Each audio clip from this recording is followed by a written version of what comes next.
of you teachers, but Greg was the best I've ever had. And he's been a mentor from far for years. And I had the good fortune to later on actually attend some of his courses and help teach him and help teach some of the classes together. It was a great honor, and it taught me a lot. There was one thing Greg said that I never forgot, and I'm trying to remember the quote that said it. It goes, yesterday I wanted to change the world. It goes, today I'm just going to work on myself. I want you guys to remember that, okay? When I first started Sistema, when I started teaching, I wanted to change everything. Change the world, show everybody this better. Now I just work on myself. And in that process of working on yourself, I hope you guys see that, and you see that how much I put in myself, and that you also work on yourselves as well. That part you can change. The world I don't know, but you can definitely be a light. You can definitely shine out for people. So just remember that. Just work on yourself, and everything else is fine. That's all I ask of you. You just show up and work on yourself. Everything else will take care of itself, I guarantee you. But that part, the work on yourself, I cannot do for you. That's very personal for you to do, okay? So on that note, Greg had mentioned that to me. The quote I never forgot, and that it's come true to my life. I'm just working on myself. You're doing a good job.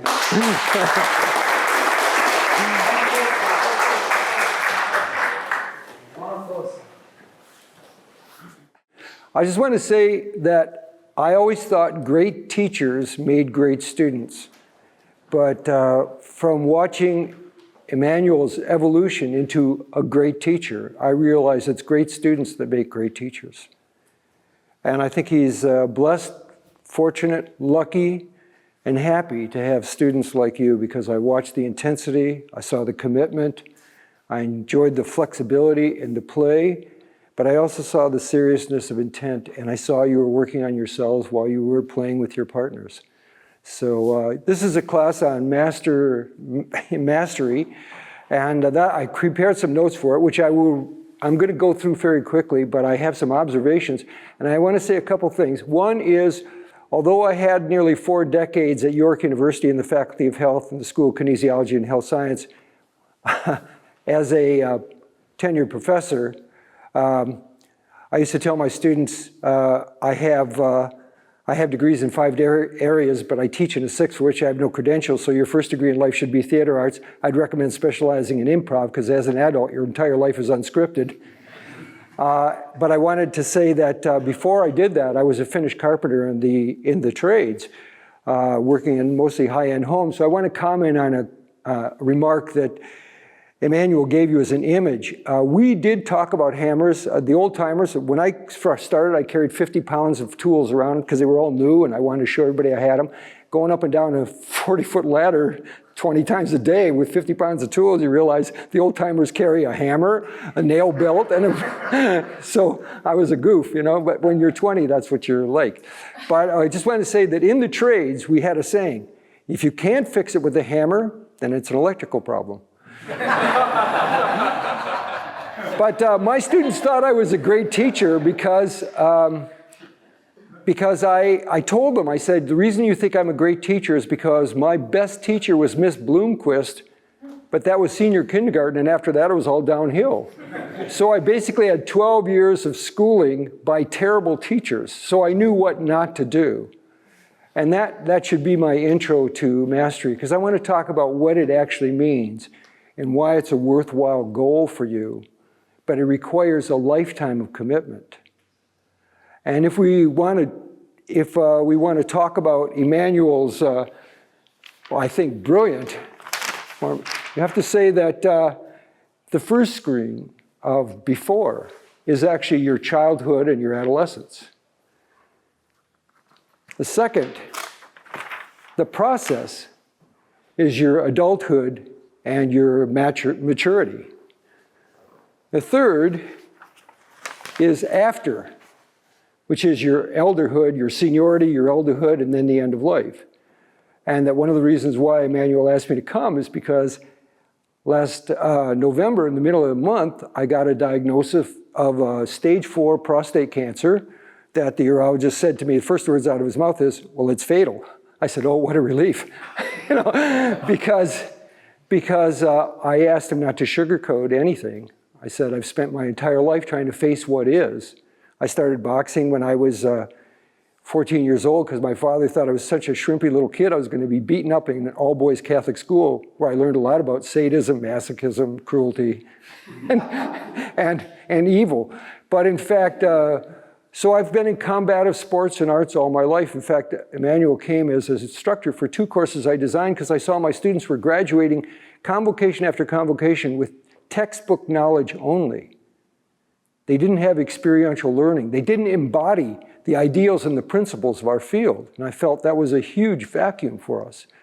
And since I wasn't a specialist in the health sciences, I thought I had to make up for that. So I designed and created 2 courses that were based on the ultimate experiences of humanity. Combat. So I thought life and death situations, the worst place to make a life and death decision is in a life and death situation. So I looked at a cross-cultural survey of martial arts and combat training. Emmanuel came in and taught that. And then he also came into the other course, which was body as light. So I had body as weapon and body as light. Body as light was a cross-cultural survey of meditation systems, contemplation, and meditation techniques. So those 2 were ultimate experiences. And in fact, I find from what I've understood about mastery is that they fuse at a certain point. I mean, think about it. A gymnast can practice for 25 years for an hour on a podium and in competition. That's their hour. Have you met somebody whose best days of their life were in high school and now the rest of it is just like playing it out? Benjamin Franklin said, most people die at 25, we just don't bury them till they're 70. So I'm going to give you some of my observations first before I go on to my notes. Okay, I thought this was, because I've been a teacher. Oh, I want to tell you about something about public speaking, some good advice a friend of mine who's a hockey coach gave me. Okay, stand up to be seen, speak up to be heard, then sit down to be appreciated. So I'll try to make this short because I know you got things to do on a Saturday night, you know. Test out your Systema skills in the bar. Okay. So you know my situation. My friends wrote me and they said, gee, I didn't even know you were sick. And I said, gee, I didn't know either, you know. But I told every healthcare professional, I'm not afraid of anything. I'm not worried about anything. I'm calm inside. I said, just don't sugarcoat any of the information. Because all my life I've recognized as a realist, I'm Polish, you know, we're Polish. So you know Polacks, you know the difference between optimists, realists, and Polish people? Well, the optimist says, hey, my glass is half full. The pessimist says, my glass is half empty. Polish person says, hey, I got a glass. No one in this room knows if they're going to live to see the bed they left this morning. That's real life. That's real life. Many a person's been 5 minutes from home but didn't live to see it. That's real life. That's recognizing that Systema is not just good for an emergency where somebody's going to try to hit you or stab you or shoot you. It's good for an emergency if you're in a tornado or a flood, or if you have to pull somebody out of a car or rescue a dog from falling through the ice. It's good for being able to step out of the way while the bus is coming, or being able to pull somebody else out of the way when somebody in the subway tries to shove them in front of a subway car. It's about all those emergencies because life is risky business. And it's about what you're going to invest your life into. The before, the process, and the after. Now I'm at the end of the after, so I don't have time to tell you lies. When Emmanuel was talking about the now, I'll tell you one thing. When you get a lethal diagnosis from an oncologist, I said, was it stage 4 A, B, or C? They said, no, it's more like X, Y, or Z. I said, oh, that really focuses my attention. I'm not going to let any single moment of my life go by without paying attention to it. It's not just situational awareness. I'm going to be aware of what's going on inside of me as well. I'm going to be aware of as much as I can because I can't add to the quantity of days I have. I can only change the quality of the moments I live. And I'm going to live every one of those. That's why I'm trying to share this with you. Because like I said, you're looking at a dying guy, but I'll tell you no lies, right? The reason I'm standing in front of you is because miracle drugs are called that for a reason. I mean, I couldn't take 2 steps without a cane when I got the diagnosis until I got these very expensive drugs, thanks to OHIP, but I paid into it for 50 years, so I should get some money's worth out of it. Trying to get something before I go, you know? Yeah. All right, well, listen. So just to tell you this, let me give you some observations first. Then I'll get into my, I'm already using up all my time. Okay, observations. Knowledge only proceeds from questions. It never proceeds from answers. When I was your age, they taught me that when I looked up at the stars, space was empty. Now we know it's 97% dark matter. When you measure the largest thing we can measure and the smallest thing we can measure, do you know what? What's exactly in the middle at the tipping point is the size of a human cell. So knowledge only proceeds by questions, but yet, I have to say, if you were kindergarten kids, when Emmanuel was on any one of these and said, are there any questions? It would have been, yeah, and you would have been yelling them out. No one asked any questions for any of those 3 presentations, any of the 3 points. I was stunned because that means that somehow, it's not politeness, it was absorption. You were so absorbed in that, but it wasn't reciprocal and mutual. And this is one of the things about me being here today is my reciprocity for what I did years ago when Emmanuel was my student.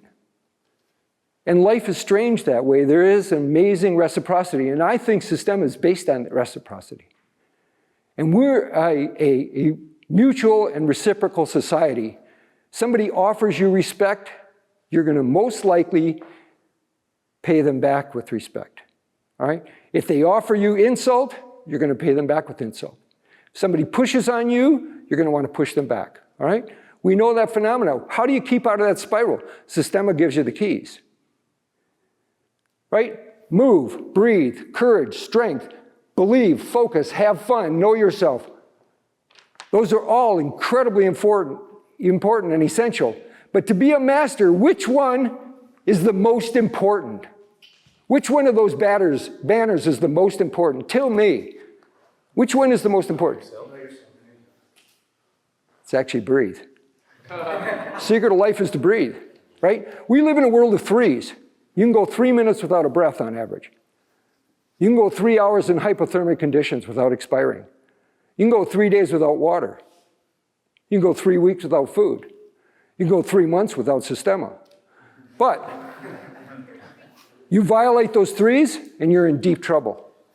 If somebody cuts your breath off, no matter how strong you are, how smart you are, how experienced you are, how well trained you are, I'm telling you something, at some point you're going to cave in inside.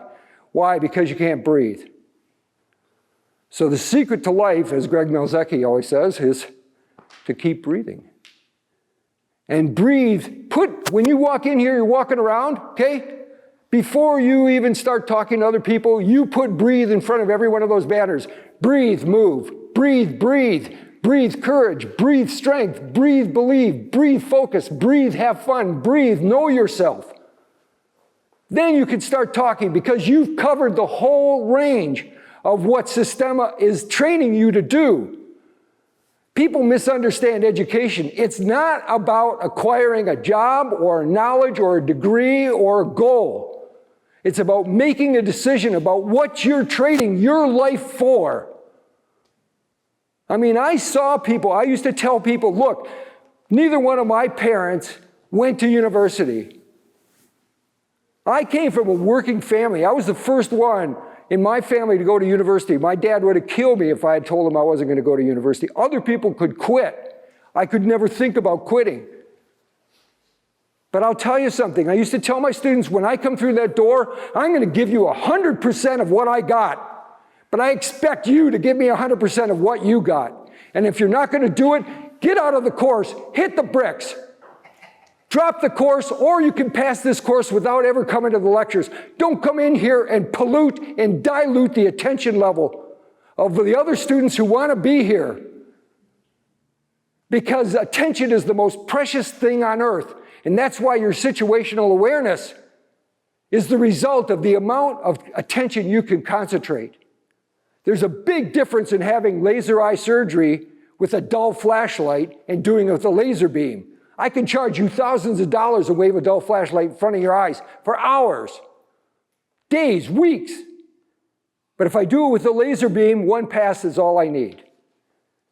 You're learning how to focus your attention. That is the most precious thing on earth, and it's the most precious thing you could give to the people who matter most to you.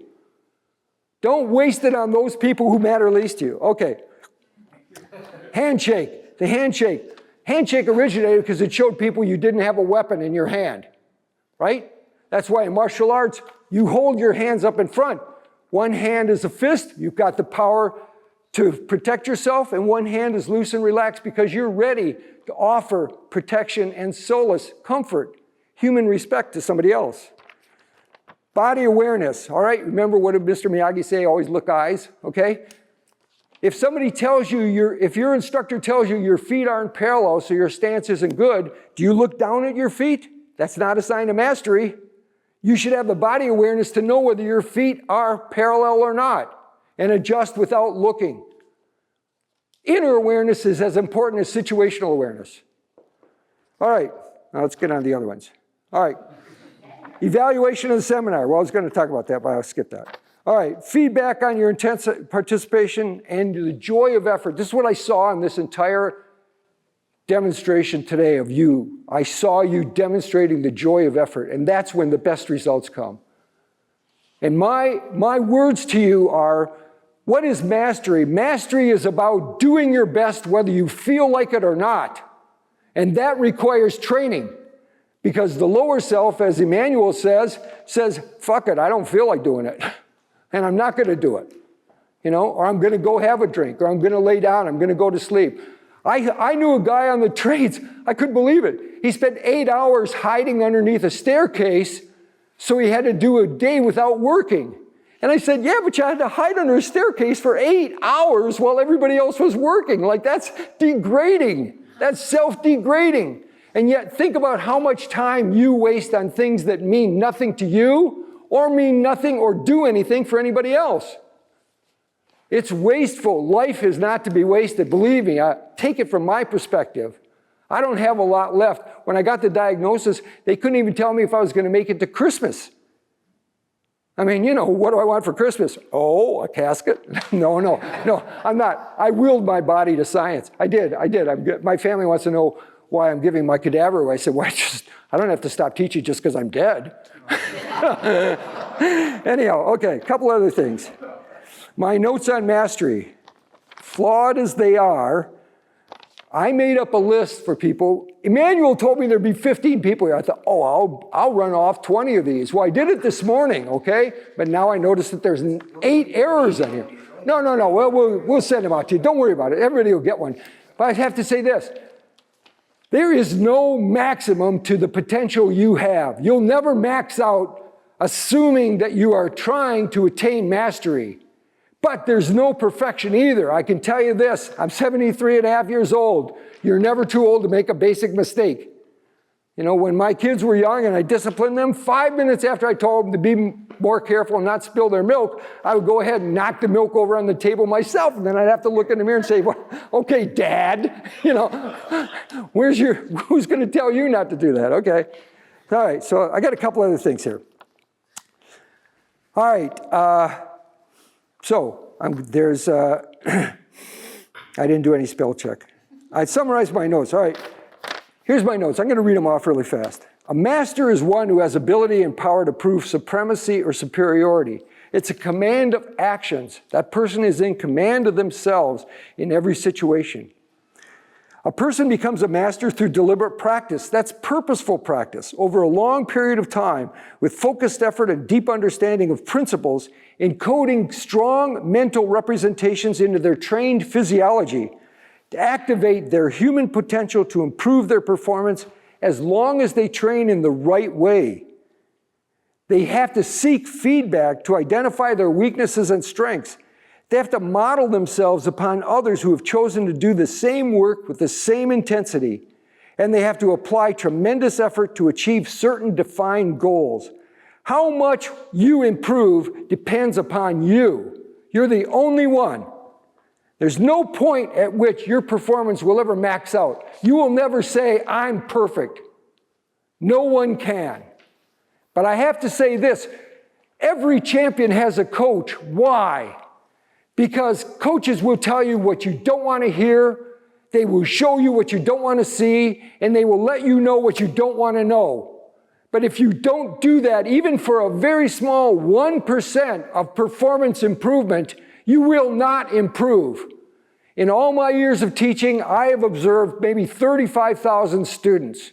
So I've seen people struggle to learn difficult things and pay the price for it. There's nothing worthwhile that isn't difficult, I can tell you that. And what have I seen? I've seen the difference between the good and the excellent. And here's what the difference is. The good think they're good enough, and the excellent always try to be better in every moment, every opportunity, every instant. When you walk out this door, you should try to walk smoothly. You should try to breathe rhythmically. You should be aware of your surroundings. You should be aware of your internal temperature and what your moods are. You should be able to tune into other people.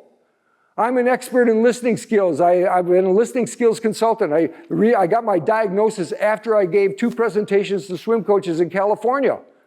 And I told the coaches, I said, you're used to telling people hard things to do to change their what feels like natural habits for them. Can you do that for yourself?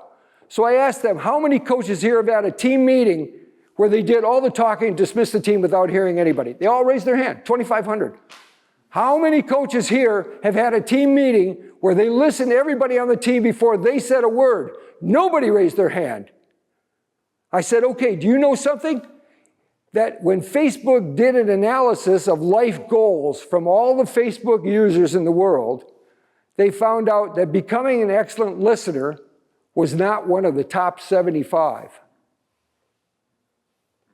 So I'm going to talk about that in a minute, because that's an area of mastery that is essential.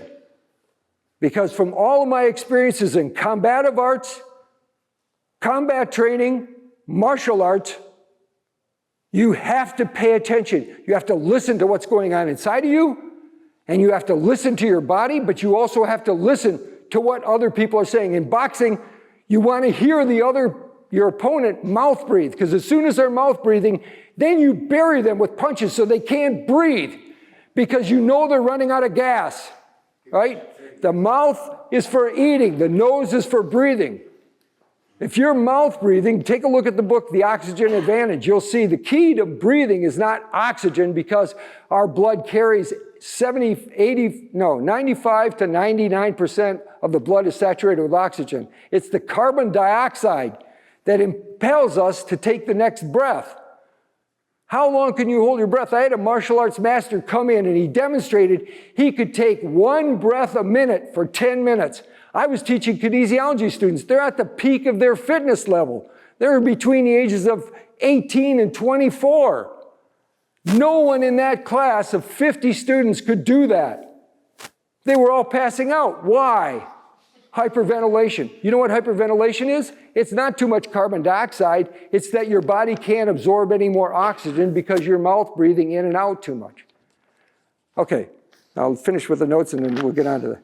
Malcolm Gladwell was wrong about the simple fact of 10,000 hours of practice. He wasn't wrong that you need to put a lot of time in, but it varies from field to field, and superior expertise requires acquiring comprehensive knowledge, accomplishment of many different skills, not just one, and seeking impeccable execution without flaws for every action. That's why you practice, so you don't think when you're in the situation. Because the body has a wisdom, it moves. You don't move. There's no you there. You're everything. You're in a dynamic sphere. You're the center of this dynamic sphere that you have generated around you. But you're also picking up vibes from somebody else. They're in that sphere too. But you want to be in the center. You want them to move around you. You don't want to be moving around them. That's too much effort. You want effortless power. So, how do you tell apart a master, an instructor, a senior, a rookie, or a layperson? Just give me some idea. What's the difference between a master and an instructor? What would you say the difference would be? One has mastery over one who's just learning to master themselves. Well, the other one, the person's an instructor, so what's the difference? What is it? Don't be afraid. There's no grades in this course. Besides that, I'm dying, so I wouldn't be able to turn them into the administration of the hour. No, yeah. Master has failed more times than the instructor's tried. Good point. Well, think about that. What's the difference between an instructor and a senior student? An instructor has to think about relaying information to other people, communicating. Right, that's right. They are actually coaching somebody else, right? The student is learning to do. All right, what's the difference between a senior student and a rookie? Just been there more. Right, been there more. They're familiar with everything. The rookie's trying to learn the forms. You know the 4 stages of learning? First comes the form, then comes the function, then comes the feeling, and then comes the forgetting. Because when you're at the top of your field, you move beyond excellence to where you feel. You don't even know what you're doing. Because you're just doing it because it's so elemental to your being. And I want to talk a little bit about that. All right, next. Mastery is not an absolute. There are different evolutions and different levels, even though so many of these levels and evolutions are far, far beyond excellence. Excellence we admire because it's so rare. When people tell you you're excellent, look in the mirror, be humble. You're probably not. You're not unless you are committed and dedicated to improving yourself in everything you do. When you open that door, are you shoving it open, or are you actually aware of your hand on the door handle, pushing it open so nobody gets injured, stepping across and not falling, you're putting your ass on the sidewalk with a piece of ice over there? Can you keep your balance, your poise, your composure, your sense of awareness, your understanding whether somebody's behind you or not? You don't let the door slam in their face? No, there's a mastery in everything you do, and that's one of the things that Emmanuel was saying. That's what I'm encouraging you to do that. I hope I can inspire you to do that. Don't waste your fucking life because it's the only one you got. And you don't get any do-overs in life. There's things that I wish I had done, but I don't have time to spend on regret. I don't have time to deal with any negativity. I don't have any time to do anything except tell you the raw truth. Because by this time, a few months from now, I'm not going to be here. So this is from the after. I'm telling you, I'll give you a full report if I come back. Okay. All right. As a person ages, they must adapt their skills and may change their philosophy. They may change their abilities. Their body's capacities will change. Their health can change. But even aged masters are way above average instructors. What's the difference between an aged master and an average instructor? Think about that. I won't ask you about that, but I'll tell you an instance. There were so many sexual assaults on York's campus. Emmanuel came in, he volunteered to teach free classes to women to practice self-defense, okay?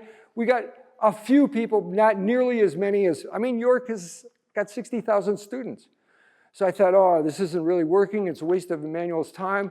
I know what I'll do. I'll teach a self-defense class in the kin program as a practicum.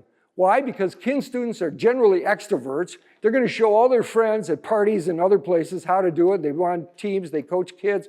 I said, okay, they'll show other people. That way I'll spread the knowledge about self-defense.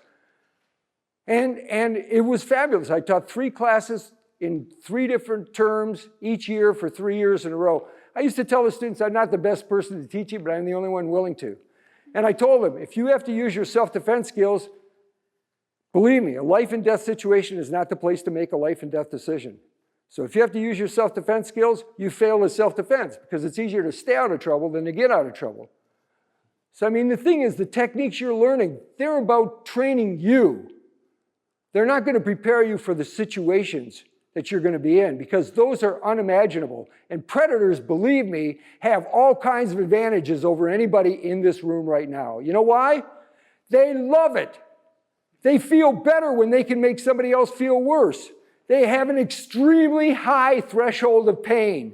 They've done it hundreds of times. They're excellent at reading people's personalities and responses. They can tell by looking at you whether you can take care of yourself or not.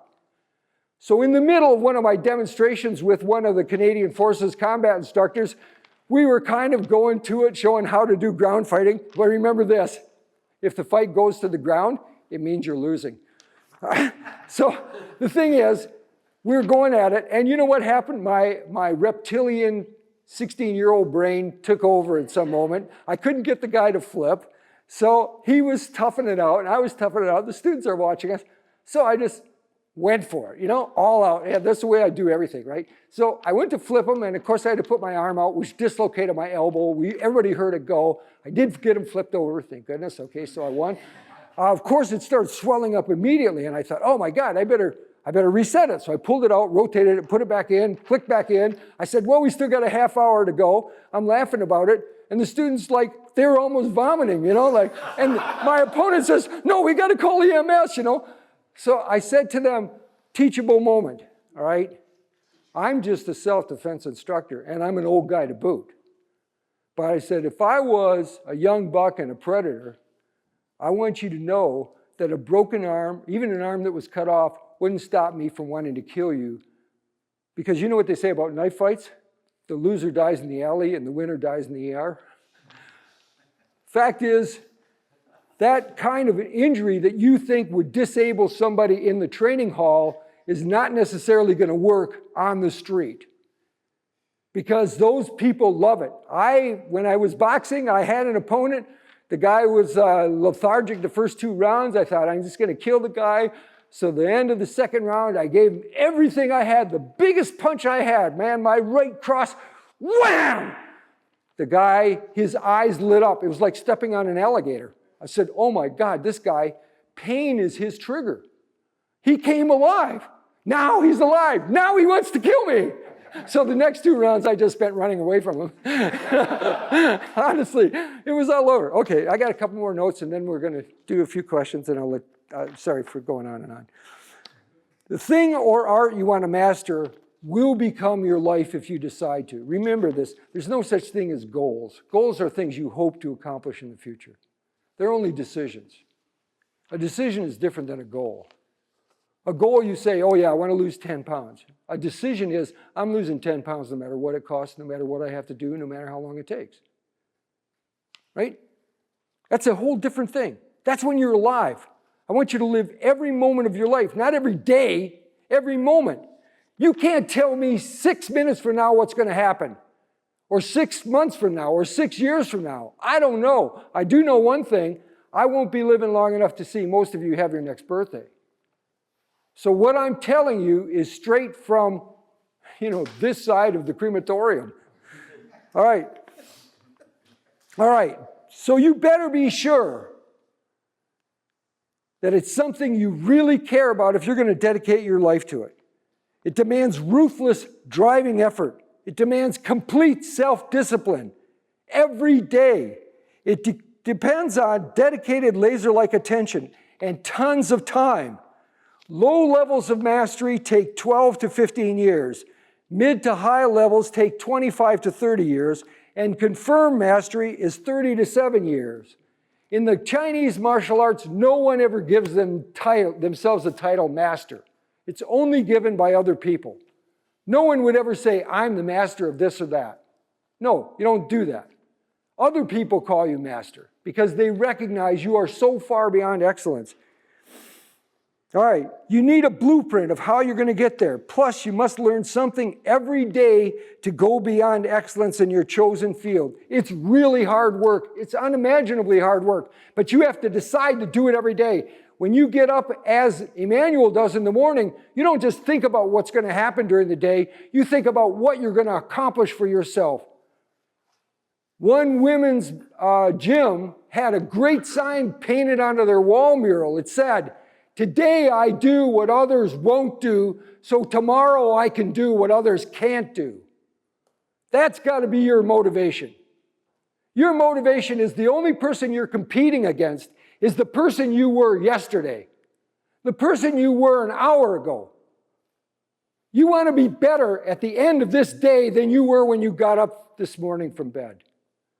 And you want to make sure other people recognize that effort because they will assist you and support you. The people who care about you, people who don't give a shit about you want to see you down. And remember this, my Jewish friends told me there's a great saying in their community that if you don't have any enemies come to your funeral to make sure you're really dead, then you haven't done anything worthwhile in your life. Because you're not going to accomplish anything worthwhile without making some people uncomfortable, jealous, envious, or hateful. Because you will stand as a criticism of their mediocrity. Because most people don't want to pay the price for the intensity it takes to actually feel alive. That's where Systema has a difference from other martial arts, because it's about the feeling of being alive. If you're not alive in every one of your cells, believe me, you're killing yourself off.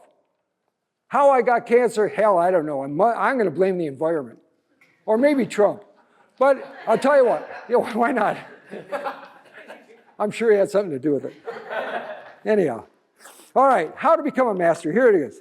1, decide upon a specific decision driving you to succeed. One that's worthy of you.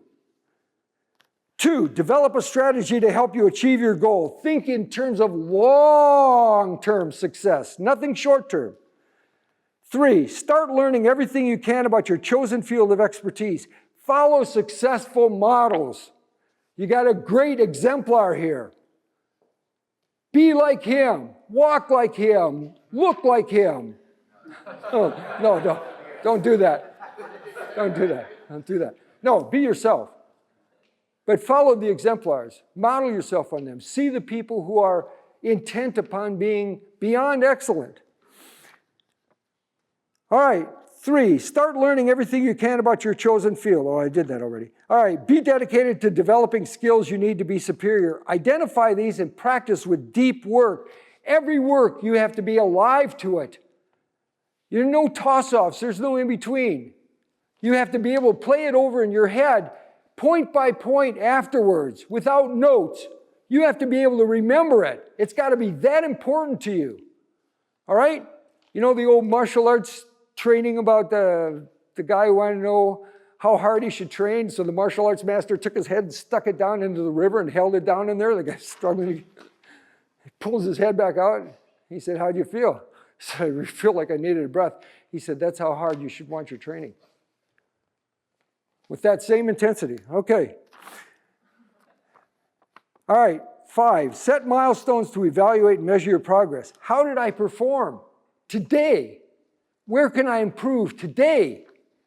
Look for that. People fail to achieve mastery not because they're not talented enough, but because they aren't disciplined enough. The potential exists in all of you, so never stop pushing higher and higher. But in order to do that, you have to be honest with yourself. The key to ultimate success is acquiring as many skills as possible with power and intelligence to use your entire human potential. I'll tell you this, ladies and gentlemen, you will never live long enough to explore all of the excellences you're capable of. So learning as much as you can every day, absorb it, process it, do the before, do the process, do the after, but be engaged. Don't be a spectator in your own life. One thing my high school coach told me that was really impressed me. He said, the worst player on the field is 1,000 times better than the best spectator in the stands. Oh, he also told me, gentlemen, leave the field as the champions you are, knowing you didn't lose, you merely ran out of time before you could solve your problems. Okay, a couple more things. It's a path all of us can follow, but no one reaches perfect. You are all masters in potential. If you decide, after I've finished speaking, to pursue mastery, it will take the rest of your life, but it will be worth it. The rewards are immense. They're unimaginable. You'll be living a life that we only read about in books or that we hear about in stories. You'll be one of those epic characters, not somebody you see on YouTube. You'll be living a life that other people wish they could live because the intensity of your actually feeling alive is so evident every day, every moment, that the glory of being you releases the magnificence and the majesty of your real being. Now, I'm going to ask, are there any questions? I know we're almost out of time. Any questions? Yeah. I'm sorry, but like you said at the beginning about asking questions, right? But and I'm sure it's a mistake, but if I understand everything perfectly, that I don't have a question, and I even don't know how to generate one, what does that signify? How can I come up with a question? You ask me. How come I don't have any questions? Let's look at the conditioning. Let's look at the society we're in.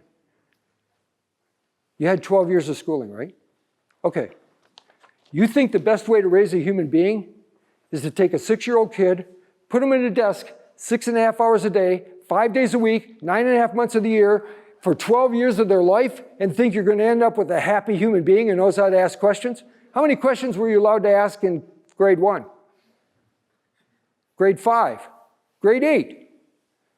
I'm going to tell you something. You know, your listening is the essence of your human interaction.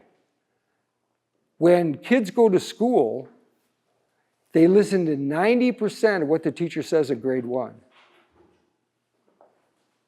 They listen to 28% of what the teacher says in grade 8, and they listen to 12.5% of what the teacher says in grade 12. So down they forgot as up they grew. And this is the problem for all of us, is we've learned not to ask questions, but to do as we're told. And Systema changes that because it makes you the author of your own actions. All right, now I'm going to give you, did you ever meet a teacher who didn't give homework? Okay. All right. So here, I'm going to pass these out. I only have 20 of them. Just take one. I'm going to tell you what it's all about. I should. Yeah, we'll make more. Yeah. I'll take one. Let me just tell you what it is, okay? I told you, I'm a listening skills expert. And, when I talk to swim coaches, you're dealing with people who deal in hundredths of a second. And once the athlete's in the pool, they can't communicate with them. So all their coaching has to be done while they're on the deck or in the locker room or traveling with them. I could tell you story after story about failure to listen. And I've also written, if any of you happen to be parents or know parents who need some advice, email me, because I wrote a letter from university when Vlad asked for something for their family day. He wanted Valerie said they needed something for the parents to read while the kids are getting ready for their rehearsal. So I wrote a letter from university professor to a parent. Why? Because I've seen 35,000 of other people's kids. My daughter's back there filming right now, and I can tell you this. I'm only successful with other people's kids. To my own, I'm just their dad. So I know nothing. They would never ask my advice. And if I try to tell them anything, their eyes roll up in their head like, oh my God, how long is this going to be? Okay. All right, so let me talk about this, okay? Because listening is a great way to test your resolve to be a master. Because it's something that everybody does every day, but you do so poorly. Because we equate hearing with listening. It's not the same thing. You know, in Morse code, when the telegraph, the beginner of the internet, started off, when they hired telegraphers, they would never test their ability to send messages. Why? A monkey could do that. They tested their ability to receive messages. Because although in our society, we think of listening and speaking as a competitive exercise and the person who loses becomes the listener, most people are ready to speak while you're talking. If their eyes don't blink 5 times in a minute, you know they're not there. They're completely gone, right? Because listening is hard work. You're going to find your body temperature increases when you're focusing your attention. Remember what I said before? Attention is the most precious thing on earth. And focusing your attention is what the purpose of an education is. Because there's a difference, as I said, between a dull flashlight and a laser beam, right? If you can learn to focus your attention, you can do incredible things. And listening is a great place to practice it. So what I got a sheet here for 9 weeks of practice. And every Sunday night, you go down and you rate yourself on how poor or shitty a listener you've actually were. And all these things, I've got a whole handout for it. I can give it to Manuel. He can send it out to you if you want. And you can get all the things about it because there's so many things that block and filter our listening You know, as I said, we equate hearing with listening. That's what teachers do in school. Are you paying attention? If you don't look like you're paying attention, they're gonna be on your case. But they can't tell if you're actually listening or not. You know, you were teenagers, right? Your parents could tell you stuff for an hour and you could recite it back to them, but that didn't mean you were listening. Because we don't say seeing is the same thing as reading. Reading is a learned skill. Illiterates can see, but they can't read. When they see the letter A, they think of it as a kind of triangle. They do not think of it as something meaningful, a sound in a written form. You are mostly illiterates when it comes to listening, because no one has ever taken the time to show you. If you didn't have parents who were good listeners, then you know what? You have to learn to do that yourself.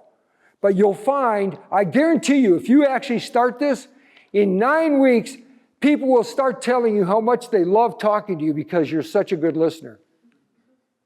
And you know what? Very rarely do you learn anything new when you're talking. And that's why, to go back to your question about why there are no questions, it's because we don't know how to listen. So we don't know how to understand what's said or what's not said. So I had a student raise their hand to me and said, "Sir, are you talking or are you teaching?" Okay? Very aggressive student. And I said, "Well, you're a professional student, so you should know the difference. If I'm talking, you should be taking notes. If I'm teaching, you should be daydreaming." Okay, because what I would tell the students, I'd tell them first off, what I think Emmanuel probably heard this. My first lecture, I would say, "Well, you fooled York University into accepting you as students. You can fool them into giving you a degree. Just keep the act up for 4 more years." But I would say this, as I'm lecturing, everything you understand, write down on the right-hand side of your notebook as a note.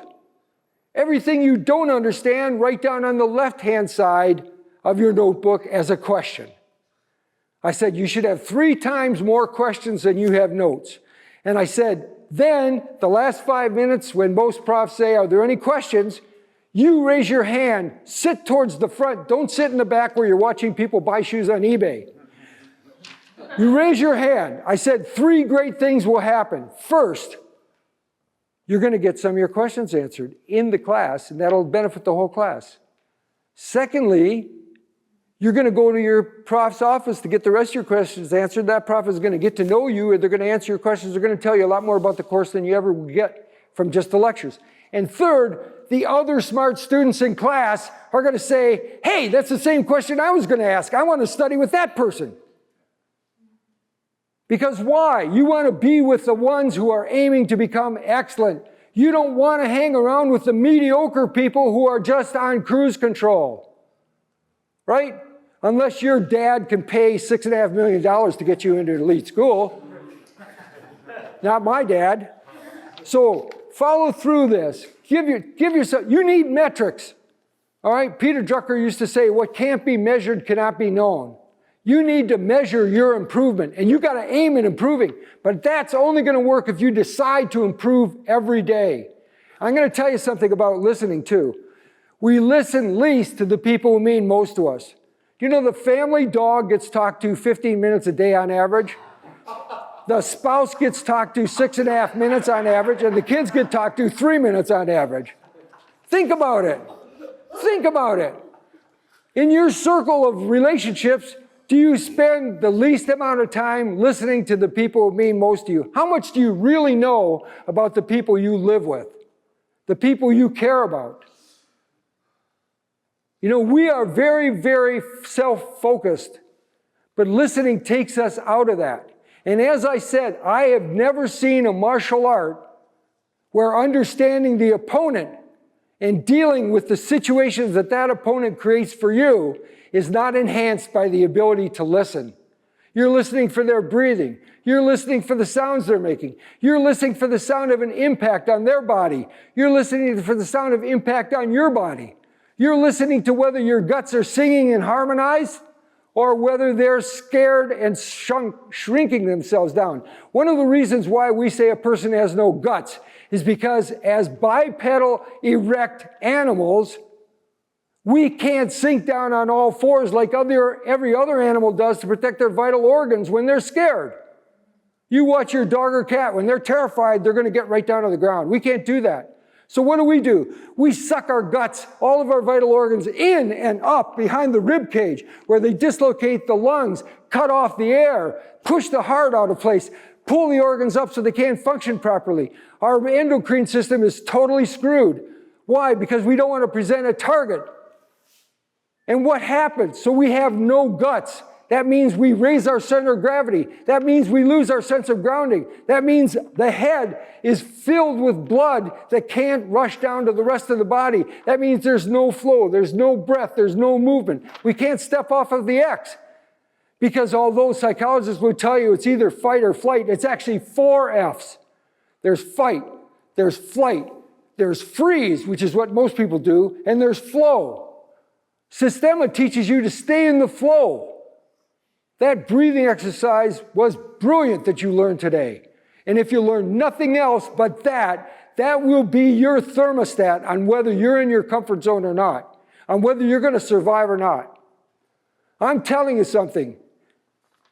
You have got a privilege to be here today, but only if you paid attention and can remember everything you learned tonight after dinner.